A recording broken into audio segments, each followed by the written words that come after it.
Hello guys, நம்ம பென்டனில் கார்னிட்ரிக்ஸ் பற்றின ஒரு ஃபேன்மேட் ஸ்டோரி போயிட்டு இருந்துச்சு. ஆக்சுவலாக அந்த ஃபேன்மேட் ஸ்டோரி வந்து டிஇஜின்ற ஒரு சேனலில் தான் மேக் பண்ணியிருந்தாங்க. இந்த ஸ்டோரி வந்து ரொம்பவே வைரலாச்சு. ஆக்சுவலாக இந்த ஸ்டோரி வந்து ரொம்ப ப்ரூட்டலாகவும் ஹாரராகவும் தான் இருக்கும். இந்த வீடியோவை நீங்கள் ஃபுல்லாக பார்த்தா மட்டும்தான் இந்த ஸ்டோரி உங்களுக்கு பிடிக்கும். எங்கேயாச்சும் ஸ்கிப் பண்ணிக்கிட்டீங்கன்னா அந்த ஸ்டோரி உங்களுக்கு பிடிக்காது. அது மட்டும் இல்லாமல் ஸ்டோரி உங்களுக்கு புரியவும் புரியாது. ஸோ இந்த வீடியோவை ஃபுல்லாக பாருங்கள். அது மட்டும் இல்லாமல் நீங்கள் இப்போ தான் நம்ம சேனலை விசிட் பண்ணி பார்க்குறீங்கன்னா நம்ம சேனலை சப்ஸ்கிரைப் பண்ண வேணாம். இந்த வீடியோ ஃபுல்லாக பார்த்துட்டு உங்களுக்கு பிடிச்சிருந்தா மட்டும் நம்ம சேனலை சப்ஸ்கிரைப் பண்ணிக்கோங்க. சரி, நான் உங்களுக்கு சார்ந்து வாங்க வீடியோக்குள்ளே போயிடலாம். ஸ்டார்டிங்கில் ஆல்டர்னேட்டிவ் டைமென்ஷனில் இருக்கிற ஆஸ்மிதத்தை காட்டுறாங்க. இவர் வந்து தன்னோட காதலி தன்னை விட்டு போன கஷ்டத்தால் கார்னிட்ரிக்ஸ் மேக் பண்ணுறாரு. அப்படி மேக் பண்ணி என்ன பண்ணுறாருனா, இவரும் சூசைட் பண்ணிட்டு அந்த யூனிவர்சிட்டி போட்டு தரலான்ற ஒரு பிளானோட இது மேக் பண்ணுறாரு. அப்படி மேக் பண்ணிட்டு இருக்கும்போது திடீர்னு ஒரு சவுண்ட் கேட்குது. யாருன்னு பார்த்தா ஸ்பேஸ் போலீஸாக இருக்கிற வெல்காக்ஸன் டெட்ராக்ஸ் அந்த இடத்துல வந்துடுறாங்க. இவங்க வந்தோடனே நம்ம ஆஸ்மித் வந்து கதவை சாத்திக்கிட்டே சூசைட் பண்ணிக்கிறாரு. சூசைட் பண்ணோன்னே இவங்க வந்து அந்த கதவையும் உடச்சிட்டு உள்ளே போய் பார்க்குறாங்க. உள்ளே போய் பார்க்கும்போது நம்ம ஆஸ்மித் வந்து இறந்து கிடக்கிறாரு.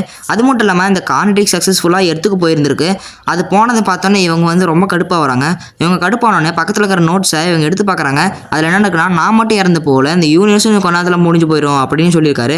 இதை பார்த்துட்டு இருக்கக்குள்ள நம்ம கார்னிட்ரிக்ஸ் வந்து நம்ம எடுத்துக்குள்ள வந்திருக்கு. அந்த டைம்னு பார்த்து நம்ம பென் வந்து சம்மர் லீவுக்காக வெளியே காற்று வாங்கலாம் வந்திருக்காரு. அப்படி வந்தோடனே அங்கே வந்து ஷூட்டிங் ஸ்டார்னு நினச்சி அந்த கார்னிட்ரிக்ஸை பார்த்துறாரு. அப்படி பார்த்தோன்னே அந்த கார்னிட்ரிக்ஸ் திடீர்னு வந்து நம்ம பென் பக்கத்துலேயே வந்து விழுவுது. அது விழுந்தோடனே ஓப்பன் ஆன வாண்டி பார்க்குறாரு. நம்ம பென் வந்து இது என்னன்னு இப்போ நம்ம பெண்ணுக்கு தெரியல. அப்படி தெரியலன்னு பார்த்துட்டு இருக்கும்போது திடீர்னு அந்த கார்னிட்ரிக்ஸ் வந்து நம்ம பெண்ணோட கையில் வந்து டக்குன்னு அட்டாச் ஆயிடுது. அப்படி அட்டாச் ஆனோடனே இது வந்து ஒரு கொடூரமான செயல் பண்ணுது. அது என்னன்னா, இதுக்குள்ள இருக்கிற டென்டக்கிள்ஸை நம்ம பெண்ணோட கையில் தொலைச்சிட்டு உள்ளே போய் இறங்குது. நம்ம பென் வந்து வழியில் கத்திட்டு இருக்கக்குள்ளேயே அங்கே பென் வந்து அந்த இடத்துக்கு வந்துடுறாங்க. நம்ம பெண்ணை கத்துனதை பார்த்தோன்னா நம்ம பென் பக்கத்தில் போகிறாங்க. இந்த கார்னிட்ரிக்ஸ் வந்து 20 மீட்டருக்குள்ளே யாராச்சும் சென்ஸ் பண்ணிச்சுன்னா அது டக்குன்னு வந்து ட்ரான்ஸ்ஃபார்ம் ஆயிரும். அப்படி நம்ம பென் வந்து சென்ஸ் பண்ணனால இது டக்குன்னு ஹீட் பிளாஸ்ட் ட்ரான்ஸ்ஃபார்ம் ஆகுது. நார்மலாக நம்ம கிளாசிக் பார்த்த மாதிரிலாம் ஹீட் பிளாஸ்ட் ட்ரான்ஸ்ஃபார்ம் ஆகல. இந்த இடத்துல ஒரு ஃபயர் பிளாஸ்ட் ஆகி என்ன ஆகுதுன்னா, இவரோட கையில் இருக்கிற நரம்பெல்லாம் வந்து ரொம்ப புடச்சிட்டு போய் ரொம்ப ஹீட் ஆகுது. இவர் தோலே வந்து கருகி போய் அப்படியே ஹீட் ஆகி கொடூரமாக ஹீட் பிளாஸ்ட்டாக மாறுறாரு. ஒரு கொடூரமான ஃபார்ம் எடுத்தோன்னு குவென் வந்து அதை பார்த்தோன்னே அப்படி அசைமாடியமாக நின்றுட்டு இருக்காங்க. நம்ம குவென் வந்து தலையை பிடிச்சி தூக்கி நம்ம பெண்ணோட தலையில் ஹீட்டாக இறக்கி தலையை வெடிக்க வச்சு கொடூரமாக கொள்ளுது. இந்த கார்னிட்ரிக்ஸ் பண்ணுற வேலையெல்லாம் நம்ம பென் வந்து உள்ளேருந்து பார்த்துட்டு ரொம்ப ஃபீல் பண்ணுறாரு. ஃபீல் பண்ணோன்னே ஒரு நார்மல் ஃபார்மில் வந்தோடனே ரொம்ப மன துக்கத்தில் வந்து நம்ம இப்போ எப்படியாச்சும் போய் கிராண்ட்பா மேக்ஸ் கிட்ட சொல்லி ஆகணும், இது பெரிய பிரச்சனை ஆக போகுது அப்படின்னு சொல்லிட்டு இவர் என்ன பண்ணுறாருன்னா கிராண்ட்பா மேக்ஸ் கிட்ட போகிறாரு. அப்படி போனோடனே கிராண்ட்பா மேக்ஸையும் சென்ஸ் பண்ணோன்னே இது என்ன பண்ணுதுன்னா டக்குன்னு எக்ஸலரேட்டாக மாறிடுது. எக்ஸலரேட்டாக மாறினோடனே நம்ம கிராண்ட்பா மேக்ஸை வால் மூலமாக பிடிச்சி என்ன பண்ணுதுன்னு தரன்னு ஃபாஸ்ட்டாக சுற்றுது.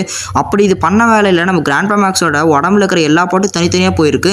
லாஸ்ட்டாக கிராண்ட்பா மேக்ஸோட கால் மட்டும் தான் நம்ம எக்ஸலரேட் வால் கிட்ட இருந்திருக்கு. அது மட்டும் இல்லாமல் ஊருக்குள்ளே போயிட்டு வைல்டு மெட்டாக மாறி எல்லாரையும் பிடிச்சி கடிச்சு கொதறது. அது மட்டும் இல்லாமல் டைமண்ட் ஹெட்டாக மாறி நிலத்துலேருந்து எல்லாரையும் தூக்கி சொருகிறது. இந்த மாதிரி எல்லாரையும் கொடூரமாக இந்த கார்னிட்ரிக்ஸ் கொண்டுட்டு இருக்குது. அது மட்டும் இல்லாமல் நம்ம சோல்ஜர், அதாவது அங்கே இருக்கிற பிளம்பர்ஸ்லாம் பார்த்துட்டு இது விடக்கூடாது அப்படின்னு சொல்லிட்டு எல்லாருமே வராங்க. ஒரே நேரத்தில் எல்லாரையும் சென்ஸ் பண்ணனால பென்டன் ஆம்னிவர்ஸில் மட்டும் இல்லாமல் பென்டன் ஹோல் யூனிவர்ஸ்லேயும் இருக்கிற ஸ்ட்ராங்கஸ்டான ஏலியனான ஏலியன் எக்ஸை ட்ரான்ஸ்ஃபார்ம் ஆகுது. இது வந்து ஏலியன் எக்ஸஸ் ட்ரான்ஸ்ஃபார்ம் ஆக என்ன பண்ணுதுன்னா உடனே அங்கே இருக்கிற யூனிவர்ஸே போட்டு தள்ளிடுது. அந்த யூனிவர்ஸே போட்டு தள்ளனோடனே வேறு யூனிவர்ஸை போய் போடணும் அப்படின்னு பார்த்துட்டு இருக்கக்குள்ள நம்ம ப்ரொஃபஸர் பேரடாக்ஸ் இதெல்லாம் பார்த்துட்டு இது விடக்கூடாது, ரொம்ப பெரிய பிரச்சனை அப்படின்னு சொல்லிட்டு அவர்கிட்ட இருக்கிற எல்லா யூனிவர்ஸ்லையும் போயிட்டு எல்லா பெண்ணையும் நல்ல பெண்ணிலே கூட்டு வராங்க. அப்படி கூட்டு வந்து அவங்க ஃபைட் பண்ணியும் எல்லா பெண்ணையும் இது போட்டு தள்ளிடுது. இப்படி போட்ட உடனே லாஸ்ட்டாக நம்ம பென் 10K பார்த்துட்டு இது சரி போட்டு வராது அப்படின்னு சொல்லிட்டு என்ன பண்ணுறாருன்னா, நம்ம பென் வந்து நார்மல் ஃபார்மில் இருக்கும்போது இவர் வந்து அட்டாமிக் எக்ஸாம் மாதிரி என்ன பண்ணுறாருன்னா அந்த அட்டாமிக் பாம்பை கிரியேட் பண்ணி தூரத்துலேருந்து நம்ம பென்னோட கையில் போட்டுடுறாரு. போட்ட உடனே என்ன ஆகுதுன்னா, அந்த பென்னோட கார்னிட்ரிக்ஸ் மட்டும் போகல, நம்ம பென்னோட கையும் சேர்த்து போயிடுது. இப்படி பென்னோட கையும் சேர்த்து போனதால் என்ன ஆகுதுன்னா அந்த கார்னிட்ரிக்ஸ் சுக்குனராக உடஞ்சி எல்லாமே போணுது. இப்படி போன வாட்டி நம்ம பென் வந்து இன்னும் மன அலைச்சல்லேருந்து பாதிக்கப்படல. அப்புறமேட்டு என்ன பண்ணுறாங்கன்னா, இந்த எல்லா செலஸ்டியல்ஸ் ஏலியனையும் வச்சு என்ன பண்ணுறாங்கன்னா பல யூனிவர்ஸ்லாம் ரீகெயின் பண்ணுறாங்க. அப்படி பண்ணியும் நம்ம பெண்ணுக்கு வந்து மன அலைச்சல் இதுன்னு இதாகல. பிகாஸ் நம்ம குவென்னையும் கிராண்ட்பாவையும் தன்னோட கையிலேயே கொடூரமாக கொண்டு அந்த ஒரு கவலை இருக்குது. கொஞ்ச நாள் கழிச்சு நம்ம பென் வந்து அடல்ட்டாக மாறிடுறாரு. அடல்ட்டாக மாறினோன்னு அந்த ஆஸ்மித்தோட மூஞ்சி வந்து போகுதுட்டு நம்ம குவென்னை கொன்னது கிராண்ட்பாவை கொன்னது எல்லாமே கொடூரமாக இவரோட மனசுக்குள்ளே வந்துக்கிட்டே இருக்குது. இதெல்லாம் யோசிச்சு பார்த்து இவர் மாறவே முடியல. திடீர்னு நம்ம ப்ரொஃபஸர் பேரடாக்ஸ் வந்துட்டு இப்படியே தான் நீ ஃபீல் பண்ணிட்டு இருக்கிறியா போறிய பென், உன்னோட பாஸ்ட்டை போய் மாற்ற போகிறது இல்லையா, நீயே சொல்லு அப்படின்னு சொன்ன உடனே இவர் வந்து உடனே மனசு மோட்டிவேட் ஆகிட்டு என்ன பண்ணுறாருன்னா தன்னோட பாஸ்ட்டை மாற்றலான்னு சொல்லிட்டு இவரோட பாஸ்ட்டுக்கு வந்துடுறாரு. இவர் வந்த உடனே இவர் நினச்ச மாதிரியே அந்த இடத்துல கார்னிட்ரிக்ஸ் வருது. அந்த இடத்துல நம்ம 10 வயசு பெண் அது பார்த்த உடனே இவர் என்ன பண்ணுறாருன்னா அது துற போகிறதுக்கு முன்னாடி அவரோட கையை பிடிச்ச உடனே நம்ம பெண் பார்த்துட்டு ஐயோ யாரும் தெரியாத எனக்கு பிடிக்கிறாங்க அப்படின்னு சொல்லிட்டு அவர் வேகமாக கத்திட்டு ஓடுறாரு. இவர் போன உடனே நம்ம அடல்ட் பெண்ணுக்கு இருந்துக்கிட்டு ஒரு நிம்மதி கிடைக்குது. இந்த நிம்மதி கிடைச்ச உடனே நம்மளால் இன்னொரு யூனிவர்ஸில் இருக்கிற பெண்ணாச்சு, அதாவது நம்மளோட ஓல்டு பாஸ்டாச்சு நிம்மதியாக வாழுது அப்படின்னு ஒரு நிம்மதியோடையே ஒரு இறந்து போகிறாரு. இதோடையும் இந்த ஸ்டோரி முடியுது.